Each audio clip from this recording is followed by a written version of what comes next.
Honourable Chairperson, sir, I rise today on behalf of my party, the All India Trinamool Congress, to speak on the Women's Reservation, the Nari Vandan Bill.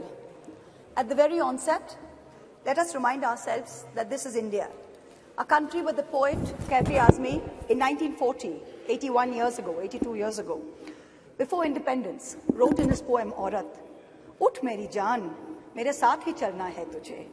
जन्नत एक और है जो मर्द के पहलू में नहीं, उसकी आजाद रविश पर भी मचलना है तुझे, बन के तूफान छलकना है, उबलना है तुझे, उठ मेरी जान, मेरे साथ ही चलना है तुझे."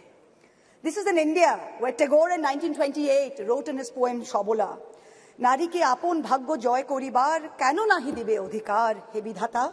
O Lord, why will you not give women the right to determine their own destiny?" This is in India, where in 1946, when the Constituent Assembly was elected, 15 seats went to women who helped to draft the Constitution. Both the United States and the United Kingdom saw lengthy suffragette movements before women were granted the right to vote. India's founders in 1947, April, agreed to the principle of universal adult suffrage, giving simultaneously the right to vote to women and to men. There was never any question of denying women the right to vote while giving it to men. All 15 members of the Constituent Assembly who were women rejected the demand for any special women's reservation on July 18, 1947. Member activist Renuka Roy noted that Vijayalakshmi Pandit has not been selected because she is a woman, nor was sex made a bar to the appointment. It is her proven worth that has been responsible for her appointment to the high office of ambassador to a land. The demand for special reservation is an insult to our intelligence and to our capacity. So sure were our founding mothers that this great land would not deny her women their rightful place based on merit. But alas, it is 75 years later. And today it is both my pride and my shame that I stand here as a woman in India's parliament speaking on a women's reservation bill. It is my pride that I belong to the All India Trinamool Congress, a party that sends 37% women among its members to parliament.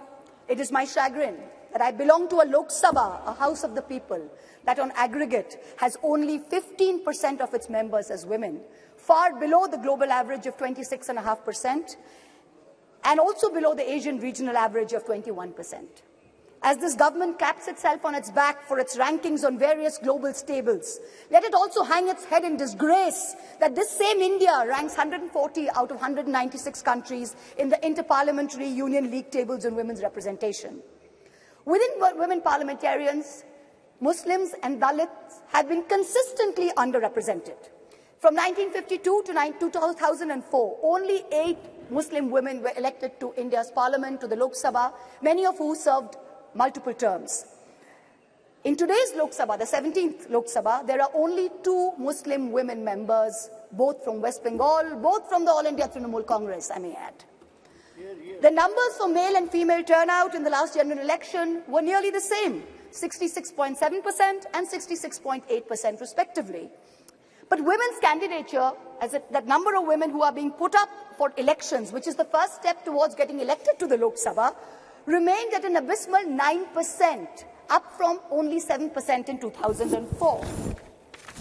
As we started our innings yesterday, our new innings in this newly constructed temple of democracy, our Honourable Prime Minister grandly proclaimed that it seemed he was ordained to perform many important tasks for this country, including this one.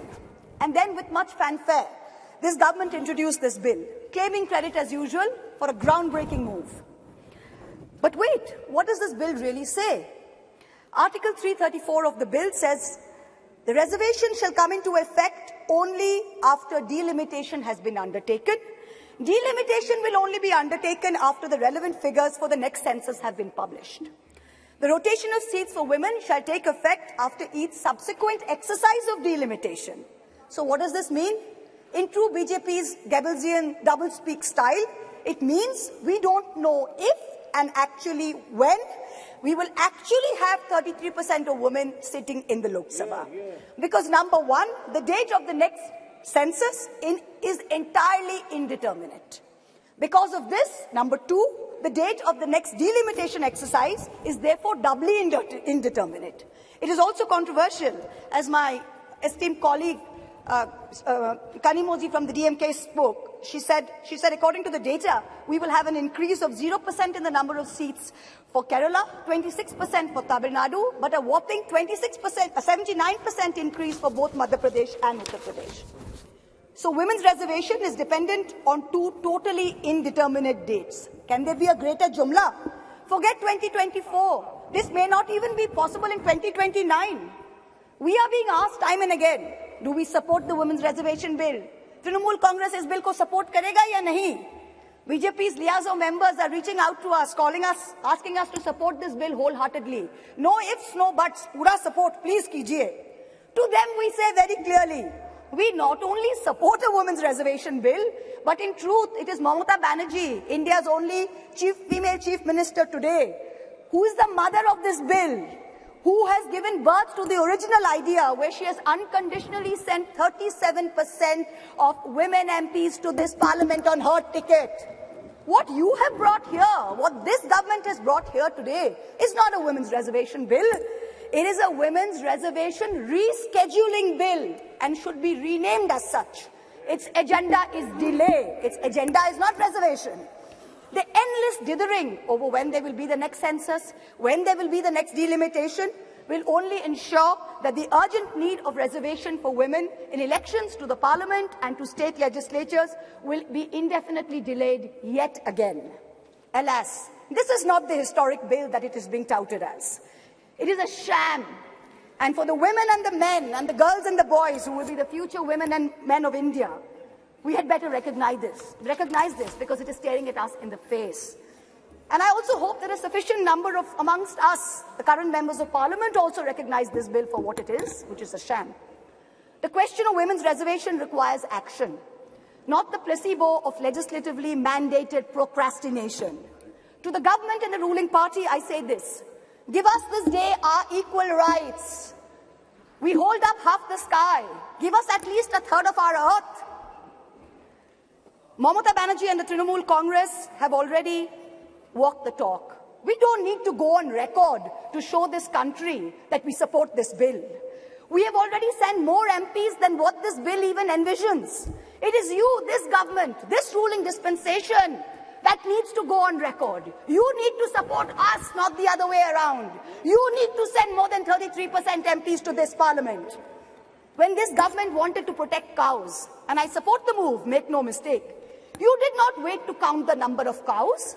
You did not wait to see whether the cow was a Jersey or a Gir or a Sahiwal. You just went and built the cow shelters.